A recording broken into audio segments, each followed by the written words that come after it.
잠깐 보겠습니다. 코로나 바이러스 장기화되고 있는데 하나님의 은혜가 우리 교회들마다 늘 끊어지지 않기를 우리가 같이 기도하는 기간이 되면 좋겠습니다. 신앙생활에서 종종 의문이 드는 것 중에 하나는 걱정거리 없이 사는 게 나에게 정말 유익한가 아니면 유해한가를 늘 고민하게 돼요. 우리가 하나님 믿는 사람인데 하나님 믿는 사람들이 아무런 걱정거리가 없는 것이 유익한 건지 유해한 건지, 물질적인 풍요는 하나님이 주신 복인가? 라를 질문한다면 그 답은 그렇다입니다. 하나님이 주신 복이죠. 그런데 중요한 것은 하나님을 하나님으로 모시고 사는지 내가 하나님으로 사는지, 그게 이제 중요하죠. 또 든든하게 의지하는 대상이 나에게 있다는 것과 없는 것 중에서도 어느 쪽이 나에게 유익한 건지 잘 모를 때가 있습니다. 내가 어려울 때마다 의지할 만한 든든한 대상이 있다면 분명히 좋은 건데 그게 정말로 좋은 건지 잘 모르겠어요. 내가 의지하는 사람이 어떤 때는 내 믿음에 도움이 되기도 하지만 또 어떤 때는 가끔은 내 믿음을 퇴보하게 만드는 경우도 있을 수 있어요. 하나님을 믿는 우리는 항상 생각할 것이 나에게 무엇이 유익하다고 할 때 그게 나를 하나님과 더 가깝게 하는지 더 멀어지게 하는 것인지를 생각해보고 유익한 것임을 그렇게 우리가 판가름하는 게 중요합니다. 항상 내 믿음의 상태를 우리가 헤아려보는 것이 중요하다는 것이죠. 오늘 믿음의 도약 시리즈 5번째로 우리가 함께 말씀을 나누고자 하는데요. 이것을 또 공감하시리라고 생각이 돼요. 나의 성장과 도약은 내가 의지하던 대상이 없을 때 이루어질 수 있어요. 내 개인적인 성장과 도약은 내가 그동안 의지하던 대상이 내 곁에 없어지면 이루어질 수 있습니다. 그게 아이러니하지만 사실인 내용이죠. 어린 시절부터 지금까지 교회 중심으로 쭉 신앙생활을 해왔던 저 개인도 떠올려 보면 확실히 이런 때가 믿음의 도약을 이루었던 기억이 나요. 직분이나 직책 없이 편안하게 교회 다니면서 앞에서 인도하는 사람이 인도하는 대로 그냥 따라가면서 예배드리고 따라가면서 교회 생활하는 것은 편안하죠. 아무런 신경 쓰이는 것도 없고 스트레스 받는 것도 없고. 그러나 믿음의 도약은 잘 안 되는 것 같더라고요. 잘 되지 않았었어요. 여태까지 쭉 살아온 세월을 기억해보면. 근데 이제 내가 그런 직책이나 직분을 맡아서 회원들을 이끌어가야 되거나 회원들을 섬겨야 되는 그런 직분자가 되면 상황이 달라지는 거죠. 자꾸 신경 쓰이게 되고 회원들의 어떤 말을 또 듣게 되고 그러면서 자연스레 믿음이 성장하게 되고 그 직분 때문에 믿음이 도약하게 되는 그런 은혜를 또 우리가 누리게 돼요. 청소년 시절에 중고등부 예배를 참석하다가 그냥 아무런 직분 없이 편안하게 한 2년 정도 그렇게 예배를 드리다가 중3 올라갈 무렵쯤에 임원의 직책을 맡고 나서부터 책임감이 생기더라고요. 그때부터 성경도 읽기 시작했고 나름대로 기도 생활도 하면서 그렇게 조금씩 달라지기 시작했던 기억이 납니다. 그리고 학생부서 졸업하고 청년부에 올라가서 처음으로 주일학교 교사직을 맡았을 때도 나도 이제 어른이구나 그런 생각을 이제 가졌던 순간이에요. 다른 분들 앞에서는 내가 아직도 20살 되기가 무슨 어른이에요. 사실 어른은 아니지만 적어도 이 꼬맹이 아이들 앞에서는 나는 하나님 말씀을 가르치는 어른이 됐구나 라는 것을 느끼면서 내가 적어도 이 꼬마 아이들 앞에서는 본이 되는 신앙생활을 해야 되겠구나 하면서 그래도 그 순간에 또 믿음의 도약을 이루었던 기억이 납니다. 그리고 신학대학원 들어가서 27살 되고 1월 첫 주일에 교육전도사가 되고 났을 때 그때부터 이제 매 주일마다 학생 예배 설교를 내가 해야 되고 매 주일마다 교사회의를 해야 되고 교사들을 섬겨야 되고 학생들을 섬겨야 된다는 생각을 하면서 그때 또 상당히 믿음의 도약을 이루었던 기억이 납니다. 정말 하나님께만 간절하게 매달리던 그런 첫 출발이었죠. 그리고 목사 한 수 받고 나서 드디어 목사라는 직분을 받았을 때, 그리고 7년 전에 여러분을 만나서 담임 목회를 시작했을 때도 그때마다 그래도 나름대로 믿음의 도약을 이루지 않았는가 생각을 하게 돼요. 그런데 그 모든 때마다 저에게 모델이 되는 선임자들이 있었어요. 그래서 그 모델이 되는 선임자들이 있었기 때문에 그들이 행해오던 모습을 보고 저도 그렇게 배우면서 그렇게 해왔던 겁니다. 중고등부 임원이 됐을 때도 그렇고 주일학교 교사가 됐을 때도 그렇고 교육전도사로 섬겼을 때도 그렇고 목사가 됐을 때도 마찬가지였어요. 저보다 앞서 먼저 그 자리에 올랐던 사람들이 믿음의 선배들의 행해왔던 모습을 보면서 저도 그대로 행한 거예요. 처음에 중등부 회장 되었을 때 제가 그때부터 신구약 성경을 읽기 시작했는데 그 이유가 뭐였냐면 선임 회장, 저보다 1년 선배인 형이 그렇게 회장직으로 있으면서 성경을 그렇게 읽는 거예요. 교회 와서도 성경을 읽고 틈틈이 성경을 읽고 학교에서도 쉬는 시간마다 성경을 읽는데요. 그때 그렇게 말을 하더라고요. 야, 회장은 이렇게 성경을 읽어야 되나 보다 라고 머릿속에 각인이 됐죠. 그렇게 한 살 많은 형이 회장직으로 1년 동안 섬기면서 성경을 그렇게 읽는 모습을 봐서 머릿속에 그게 각인이 됐어요. 회장은 성경을 많이 읽어야 된다. 근데 제가 회장이 되니까 그 책임감이 막 물밀듯이 밀려오면서 그때부터 겁이 나면서 성경을 읽기 시작한 거예요. 선임 회장이 너무나 성경을 많이 읽어가지고 그게 먼저 된 자가 잘하는 것이 그래서 중요해요. 먼저 된 자가 잘하면 그 사람은 끝까지 먼저 된 자로 갑니다. 결코 먼저 된 자로서 나중된 자로 뒤바뀌지 않아요. 먼저 된 자가 계속 잘하면, 그리고 나중된 자들은 그 먼저 된 자의 그 잘하는 모습을 보면서 그대로 뒤따라가게 되죠. 성경에서 그렇게 그 인물을 둔다면 먼저 된 자로서 끝까지 생을 마칠 때까지 먼저 된 자로 마친 사람이 모세입니다. 모세는 자기 위로 인간 지도자가 없었어요. 자기가 최고 인간 지도자였고 자기 위로는 하나님이었어요. 지금 보시는 펼쳐진 여호수아 1장에서 한 장만 앞으로 넘기실까요? 신명기 마지막 장이 되는데 한 장만 앞으로 넘기셔서 신명기 34장 10절만 같이 한번 읽어주시면 좋겠습니다. 바로 앞에 있어요. 신명기 34장 10절 읽어주시죠. 시작.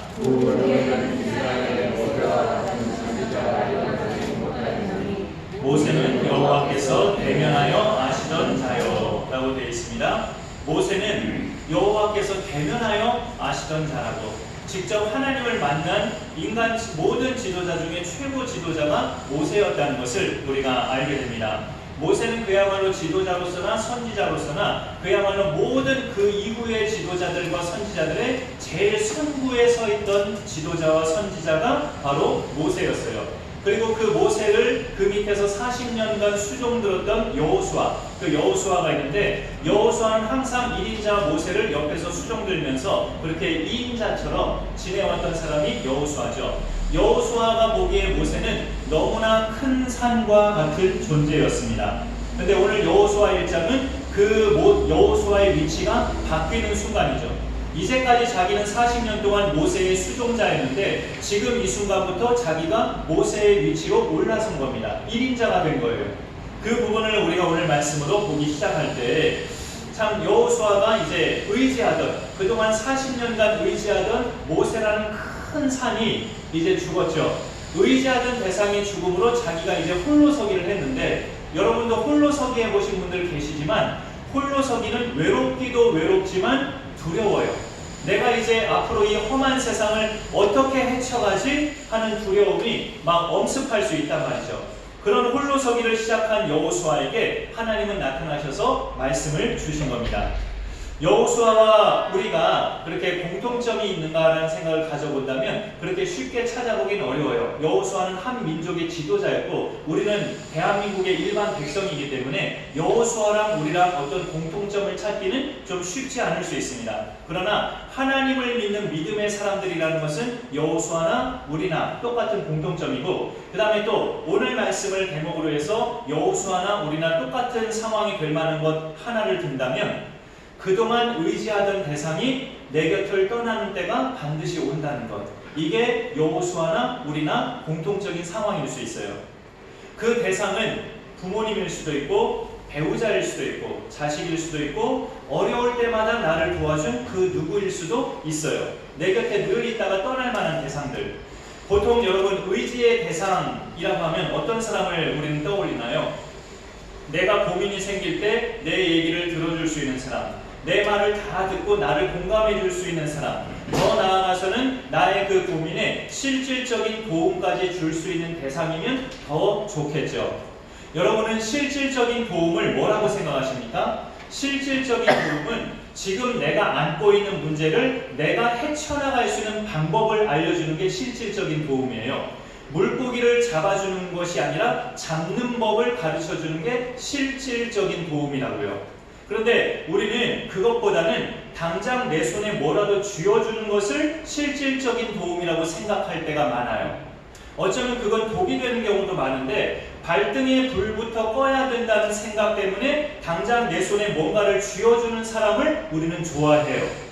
그런데 그 발등에 불이라는 것도요, 대체로 돈과 관련된 것으로만 우리는 많이 생각하지, 내가 하나님과 한참 멀어진 것은 발등의 불이라고 생각을 안 해요. 그게 진정도 발등의 불인데, 내가 하나님과 한참 멀어진 것은 별로 감각이 있지 못하고 당장 돈 문제 해결이 발등의 불이라고 생각하는 경우가 많아요.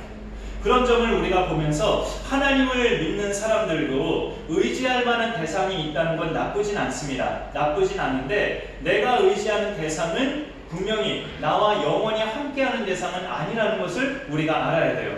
그리고 의지의 대상을 우리가 하나님으로 삼지 않고 사람으로 삼을 때 하나님과의 관계는 상대적으로 소원해질 수밖에 없다는 것도 인정을 해야 됩니다. 사실 여호수아는 그럴 만한 사람은 아니었어요. 원래부터 믿음이 훌륭한 사람이 여호수아였습니다. 가끔씩 몇 번 말씀드렸지만 광야 시절 초기에 모세가 이스라엘 12지파에 한 명씩 세웠잖아요. 12명을 세워서 우리에게 하나님이 주신 땅을 너희가 정탐하고 와라 하면서 그 땅이 어떤지 너희가 탐지하고 와라 하면서 40일 동안 12명이 그 가나안 땅을 쭉 몰래 정탐하고 왔죠. 정탐하고 왔을 때 믿음의 보고를 했던 사람은 여호수아와 갈렙 딱 둘뿐이었어요. 나머지 10명은 부정적인, 불신앙적인 보고를 했죠. 그 성읍은 어마어마하게 크고 그 거주민은 멀대같이 크고 정말 강하고 장대한 아낙 자손을 우리가 보았고 또 헷사람, 여부수 사람, 아모리 사람, 가나안 사람이 산지와 해변이 쫙 진을 치고 있고 우리는 도저히 그들을 이길 수 없다. 10명은 그런 불신앙적인 보고를 해요. 그 10명의 말을 듣고 옆에서 여호수아와 갈렙이 통탄해하면서 너희는 여호와를 거역하지 말라.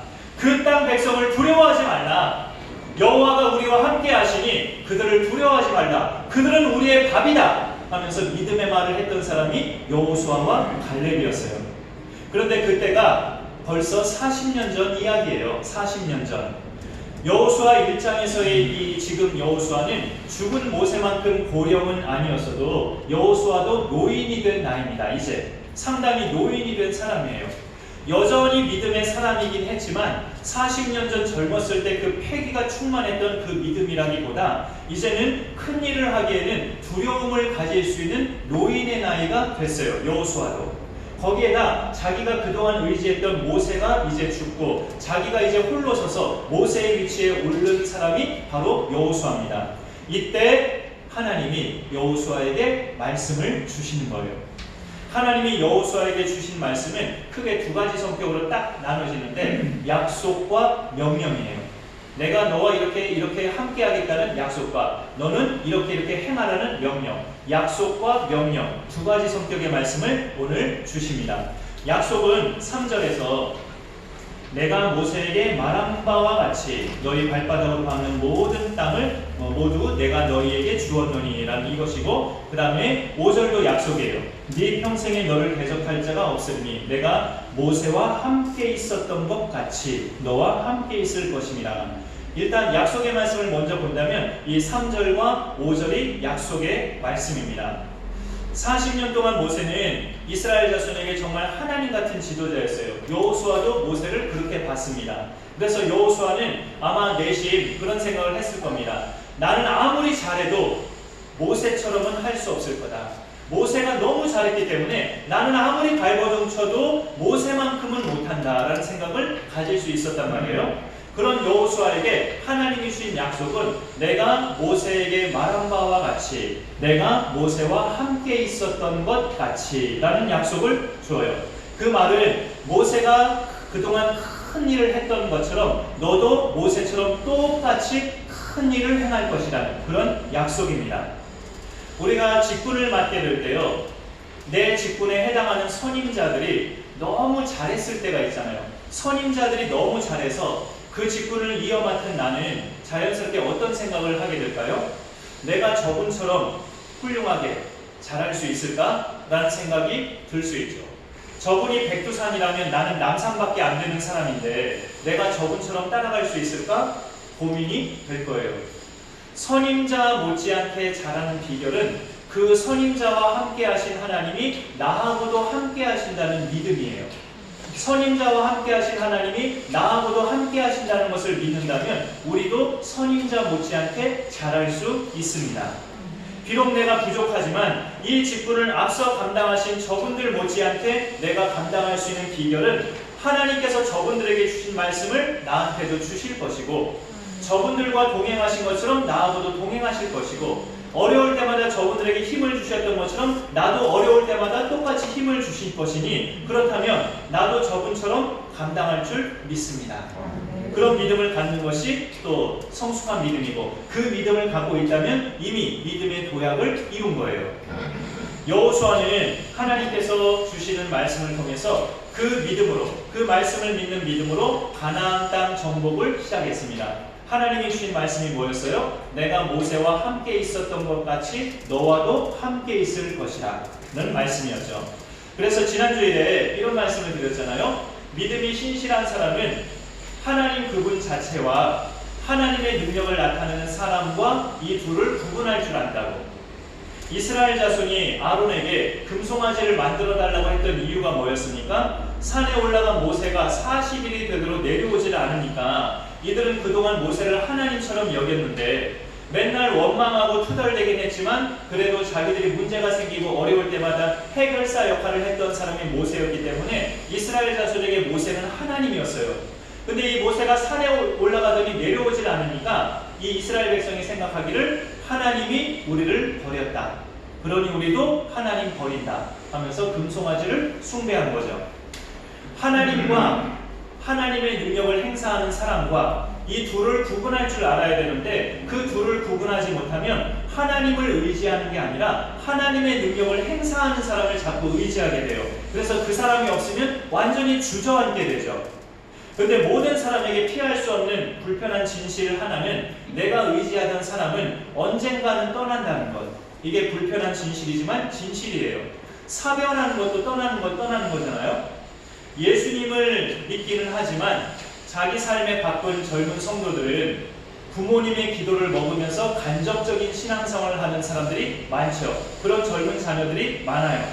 그에 해당하는 분들에게 한번 묻고 싶어요.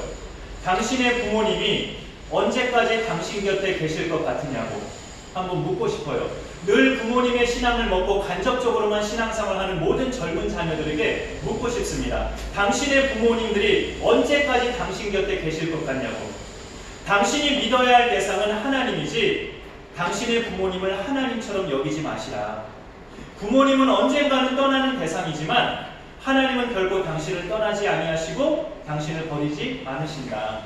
부모님은 우리가 마땅히 공경하고 사랑해야 될 대상이지만 부모님 신앙에 기대서 하나님을 멀리하지 마시라. 그런 당부를 드리고 싶어요. 여호수아는 하나님이 주신 약속을 신뢰하면서 모세가 자기 곁을 떠났지만 하나님은 떠나지 않으셨구나라는 것을 믿고 지도자의 사명을 믿음으로 감당합니다. 약속의 말씀과 함께 오늘 하나님이 또 여호수아에게 주신 말씀은 명령입니다. 명령. 그 명령은 크게 두 가지인데 하나는 강하고 담대하라 이 명령이고 또 하나는 율법을 지켜 행하라 이 명령이에요. 이 두 가지 명령을 하나님이 주십니다. 강하고 담대하라는 6절에 첫머리부터 있죠. 강하고 담대하라. 너는 내가 그들의 조상에게 맹세하여 그들에게 주리라 한 땅을 이 백성에게 차지하게 하리라. 그리고 또 7절에도 오직 강하고 극히 담대하여 라고 강하고 담대할 것을 여호수아에게 계속 명령해요. 오늘 말씀을 8절까지만 읽었지만 그 다음 절 9절에도 보시면 내가 네게 명령한 것이 아니냐. 강하고 담대하라. 두려워하지 말고 놀라지 말라 라고 말씀하고 있어요. 강하고 담대하라는 이 뜻은 그 구절에 있지만 그 바로 뒤에 있는 뜻과 똑같아요. 두려워하지 말고 놀라지 말라. 이게 강하고 담대하라는 뜻의 또 다른 표현이죠. 네가 40년 전에 가나안 땅을 정탐하고 와서 했던 말, 나 여호와가 너와 함께 할 것이니 너는 두려워하지 말라. 강하고 담대하라고 말씀하고 있습니다. 여러분, 우리가 마음을 강하게 하고 담대하게 가져야 할 순간이 언제일까요? 사방이 하나님을 안 믿는 사람으로 둘러싸여 있는데 내가 그 틈바구니로 들어가서 하나님을 드러내야 하는 순간 강하고 담대해야죠. 이 가나안 땅의 거주민은 하나님을 안 믿는 정도의 사람들이 아니라 하나님께서 모세에게도 그렇게 말씀하셨고 여호수아에게도 그렇게 말씀하셨는데 반드시 남기지 말고 진멸하라. 반드시 한 명이라도 남녀노소 남기지 말고 다 진멸하라고 명령하실 정도로 가증한 민족들이었어요. 그런데 이 여호수아는 백성들을 이끌고 그 소굴로 들어가야 되는 거죠. 가나안 그 가증한 백성들의 소굴로 들어가서 그 믿음의 백성들을 이끌고 그들과 싸워서 이겨야 되는 그런 지도자로 지금 서 있는 건데 얼마나 두렵고 떨리겠는가라는 것을 우리가 충분히 상상해 볼 수 있잖아요. 그런 여호수아에게 하나님은 계속 반복적으로 말씀하시죠. 강하고 담대하라. 강하고 담대하라. 두려워하지 말고 놀라지 말라. 우리 신앙생활에서 여호수아 같은 강하고 담대함이 필요한 순간은 늘상입니다. 사방에 하나님을 부정하는 자들로 가득한 곳에서 살고 있는 대상은 우리도 마찬가지예요. 우리도 우리의 모든 세상의 삶이 사방에 하나님을 부정하는 자들로 가득한 그 틈바구니에서 여러분도 살고 계시잖아요. 그런 매 순간마다 우리에게 필요한 것은 하나님이 명령하신 강하고 담대함이에요. 직장 생활하는 크리스찬들은 상사들 앞에서 강하고 담대함이 필요하고요. 자기 사업하는 크리스찬들은 고객들 앞에서 강하고 담대함이 필요합니다. 올해 들어서는 이 강하고 담대함이 또 강하고 담대함으로 상대해야 할 또 새로운 복병이 일어나죠. 이 바이러스가 지금 장기화되면서 예배 드리러 교회 오는 것조차도 지금은 강하고 담대함이 필요한 시기가 되어버렸어요. 우리 예수 믿는 사람들 모두에게 공통적인 강하고 담대함은 어떤 것일까요? 예수님 안 믿는 세상들에게 예수님을 권하는 것이 또 우리에게 강하고 담대함이 필요한 순간입니다. 당신도 반드시 예수님을 믿어야만 구원받을 수 있다. 당신은 예수님 필요 없다고 말하지만 당신은 예수님 없어도 충분히 행복하다고 지금 말하고 있지만 결코 그렇지 않다. 예수님 없는 인생은 그 어떤 인생도 다 불행한 인생으로 끝난다. 당신의 불행이 끝나고 행복이 시작되는 비결은 반드시 당신의 구원자가 되시는 예수님을 믿어야만 행복이 시작된다. 그것을 우리가 전할 때, 그 예수님을 전할 때 그 어떤 때보다 강하고 담대함이 필요한 순간이에요. 그리고 이런 것도 교회마다 일종의 훈련을 하는 교회들도 많잖아요. 일종의 전도훈련, 신앙훈련 해서 이런 훈련 역시 그동안 누가 앞에서 든든하게 맡아서 해오다가 이제 내가 그런 훈련의 팀장이 돼서 내가 앞에서 이제 회원들을 그렇게 이끌어가야 되는 그런 순간이 올 때 그 순간이야말로 강하고 담대함이 필요한 순간이죠. 그런데 이런 모든 것들을 너무나 큰 짐으로 여기고 감당하는 것을 피하면 나는 믿음의 도약을 이룰 수 없는 거예요. 걱정되고 부담도스럽고 어깨가 눌리기도 하지만 하나님이 주신 말씀 믿고 감당하면 믿음의 도약을 이룰 수 있는 겁니다.